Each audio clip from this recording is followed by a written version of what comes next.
अपेक्षा ठेवल्या आणि त्या पूर्ण झाल्या नाहीत. म्हणूनच अनेक लोक म्हणतात अपेक्षा ठेवल्या की दुःखच मिळतं. पण खरंच का? आपण पूर्ण आयुष्य निरपेक्षपणे जगू शकतो का? अपेक्षा या नात्याचा आणि आयुष्याचा एक अविभाज्य अंग आहे.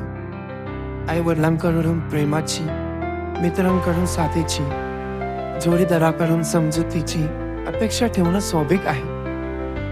समस्या तेव्हाच होते जेव्हा आपण अपेक्षाचं ओझं खूप जास्त ओढतो आणि ते समोरच्याला न सांगताच पूर्ण व्हावं अशी वाट बघतो. त्यापेक्षा अपेक्षा ठेवा, पण त्या योग्य जागी, योग्य प्रमाणात आणि त्या पूर्ण झाल्या नाही तर मनाला माफ करायला शिका.